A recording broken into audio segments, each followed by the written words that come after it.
Friends, welcome to our channel. My name is Rakesh. जैसे कि हमने पिछले वीडियो में आपसे प्रॉमिस किया था, we are back with a new video जिसमें हम आपको बच्चों की स्किल डेवलपमेंट करने वाली 5 एक्टिविटीज़ बताएंगे। And before you move ahead, if you are new to this channel, please subscribe and hit the bell icon to get the notifications of our upcoming videos. And to see the previous part, that's basically the part 1, please check the link in the description box. हर activity के दौरान हम आपको 4 चीज़ें बताएंगे। First, activity perform करने के लिए आपको किन चीज़ों की ज़रूरत पड़ेगी।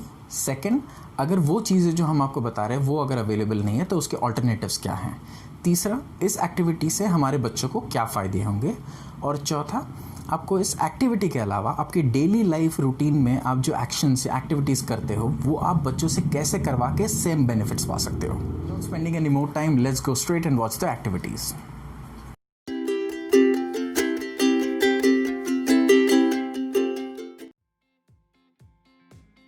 First activity is pom pom ball sorting. इसमें आपको 3 चीज़ें रिक्वायर्ड है। फर्स्ट, 4-5 बेसिक कलर्स के आपको पॉम पॉम बॉल्स चाहिए। जितने आप कलर वेरिएशंस लोगे उतने ही आपको बॉल्स लेने हैं। थर्ड चीज़ है प्लकर।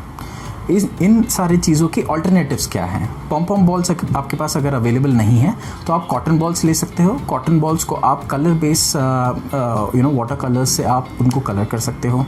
अगर वो भी आपके पास अवेलेबल नहीं है तो आप बिग ग्रेन्स ले सकते हो, राजमा, चना, ऐसे टाइप के। बॉल्स तो सभी के पास होते हैं। और प्लकर आपके पास अगर नहीं है तो आप जो कपड़े सुखाने वाले जो हम क्लिप्स लगाते हैं वो भी आप ले सकते हो। अभी बेनिफिट्स क्या है इस एक्टिविटी के। First thing is the colour identification. आपको बार बार उनको बोलना है बेटा पिंक पिंक में डालो, रेड रेड में डालो, ब्लू ब्लू में डालो। जब आप बार बार ये कलर्स उनके कान पे ये वर्ड्स पढ़ेंगे तब उनको कलर आइडेंटिफिकेशन होते हैं। That's one. Secondly is the sorting activity. Sorting activity में उनको ये मालूम पड़ता है कि अगर पिंक पिंक में ही जाना है, पिंक ब्लू में नहीं जाना है। So this kind of sorting judgement also they understand. Second benefit is same different sort. ये सारे जो लॉजिक्स है उनको समझ में आते हैं कि blue blue it's same, blue and green is different. So say this again and again. So practical knowledge बढ़ेगा। The next benefit is the grip judgement. जब वो प्लकर से जब पॉम पॉम बॉल्स उठाते हैं तो वो एक्टिविटी है स्क्वीज, होल्ड एंड रिलीज। ये जब वो बार बार करेंगे तो उनकी फिंगर और हैंड की जो जजमेंट है, जो ग्रिपिंग है, वो इम्प्रूव होती है। The next benefit is patience. अगर कोई बच्चा पैनिक करता है, रोना शुरू कर देता because he feels that he is not able to do that particular activity, ऐसे टाइम पे पेरेंट्स ने उनको कमांडिंग लैंग्वेज में नहीं बोलना चाहिए। एक very ease and very subtle tone में आप बताइए इट्स ओके बेटा, it's okay, and you become a part of that particular game and sit with them and make them understand and you start playing that game. And as I told you in our previous video that the child is a brilliant copycat. When they see that my parents are not panicking, they are not crying, they are not yelling, and they are just patiently doing that activity, they are continuing the activity, they will replicate you. They will start having that patience in them and they will continue that. So they will be good. हमारी daily life routine की ऐसी कौन सी activities है which are similar to this. आप daily basis पे कपड़े सुखाने डालते हो तो आप रस्सी पर डाल दीजिए कपड़े, लेकिन वो अपॉर्चुनिटी अपने बच्चे को दीजिए कि बेटा तुम क्लिप्स लगाओ। जब वो बच्चा डेली बेसिस पे वो अपॉर्चुनिटी हैंडल करेगा तब उससे वो रूटीन में आएगा और वो एक स्पेशल गेम नहीं होगा but it will become a part of the life and this benefits are the same. So this is what we have from this particular activity. Let's move on to the next activity.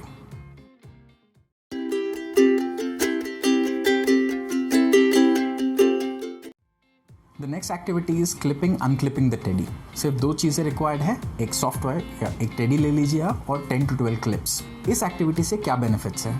First benefit is to put it on take it off, put it on take it off, या लगाओ निकालो, लगाओ निकालो. ये जो instructions की understanding है, बच्चे की ये अंडरस्टैंडिंग क्लियर हो जाती है. सेकेंड चीज़, चीज़ों की डेलिकेटनेस समझ में आती है. चीज़ों को कितने रफली या डेलिकेटली हैंडल करना है वो टच सेंसेस से पता चलता है. The third thing is the grip movement.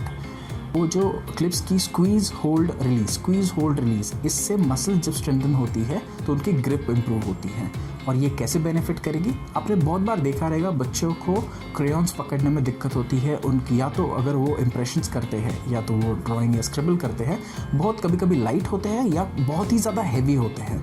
जब उनकी ग्रिप इम्प्रूव हो जाती है, जब उन्हें वो जजमेंट आ जाती है, उनकी ये प्रॉब्लम भी सॉल्व हो जाती है.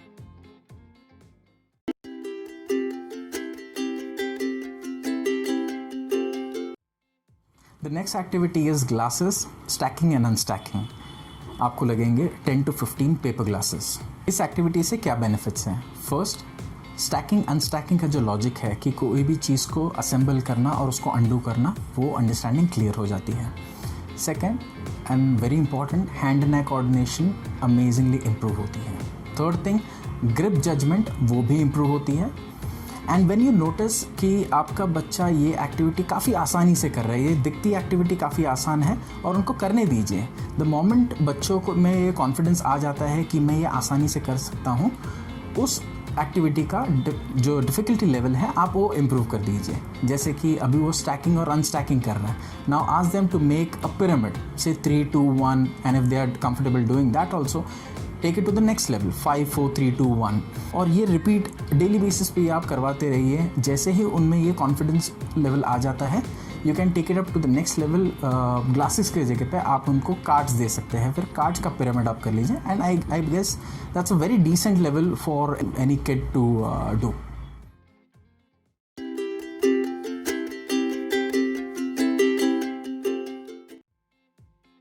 Activity is putting coins into your piggy bank.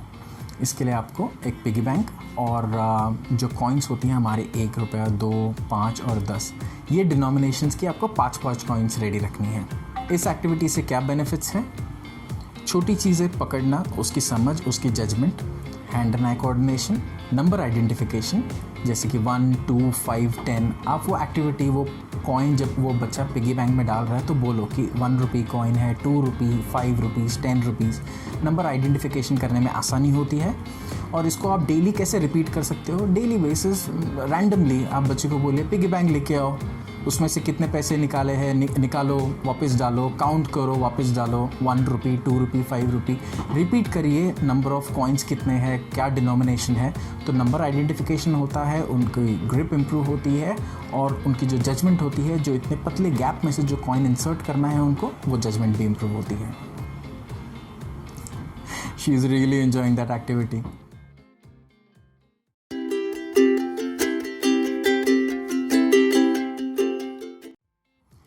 This activity is pouring into the glasses. इस एक्टिविटी से हमें क्या बेनिफिट्स हैं?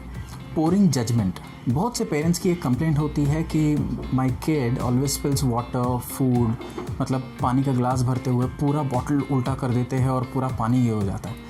That is because the judgement of start and stop, how fast और how slow one should go, ये judgement हमें उनमें develop करनी है। जब हम उनको ये एक्टिविटी धीरे धीरे जब करने बोलते हैं तो उनको ये समझ में आता है कि उनको कभी पोर करना स्टार्ट करना है, कभी स्टॉप करना है, कितने फास्ट या कितने स्लो पोर करना है। ये एक्टिविटी स्टार्ट करने के लिए हम उनको बिग ग्रेन्स दे रहे हैं, सॉलिड्स आप दे रहे हैं। अब स्टार्टिंग में लिक्विड बिल्कुल मत दीजिए, सॉलिड्स दीजिए तो उनकी जजमेंट लेवल और उनका कॉन्फिडेंस बूस्ट होगा। Then you can increase the difficulty level later on, not now. उनकी रिस्ट मूवमेंट्स जो होती है, रिस्ट मूवमेंट्स इम्प्रूव होती है, उनकी हैंड एंड जो फिंगर्स की मूवमेंट है, रिस्ट, हैंड एंड फिंगर्स, ये जो कोऑर्डिनेशन है ये इम्प्रूव होती है। Definitely hand and eye coordination is one of the common and the most important benefit that we get from all these kind of activities. She is really having fun. Very nice, very nicely she did it. Especially इस activity के अलावा आप जो daily activity के जो actions या आपके जो काम होते हैं वो उनको दे सकते हैं। जैसे कि for example you can ask them to fill the bottle from the filter, या उनको बोलिए कि हम खाना खाने बैठ रहे हैं, बेटा सब लोग के ग्लासेस वाटर से फिल कर दो। ये एक्टिविटीज़ आप उनको बोलिए, लेकिन आप रेडी भी रहिए थोड़े क्लीन अप के लिए। You have to be absolutely patient with them. बच्चा दिन में 3 या 4 बार मील करता है, your breakfast, lunch, evening snacks and dinner. हर मील के बाद आप बच्चे को बोलिए कि अपना प्लेट और ग्लास खुद उठा के किचन में जाके रखें। इससे बच्चे का बैलेंसिंग, ग्रिप, सेंसेस, ये जो जजमेंट है काफ़ी इंप्रूव होती है। So that's all from this particular activity. ये 5 एक्टिविटीज़ आपके बच्चे के फाइन मोटर स्किल्स डेवलप करने में आपकी हेल्प करेंगी। सो 5 activities, 5 learnings. 1, colour and number identification. 2, sense of touch. 3, grip improvement. 4th, hand and eye coordination. And 5th is patience and understanding instructions. It was a great pleasure sharing this video with you. If you really like the concept, do like, share, subscribe and comment below. Thank you for watching this video. See you in the next one. Bye bye. Take care.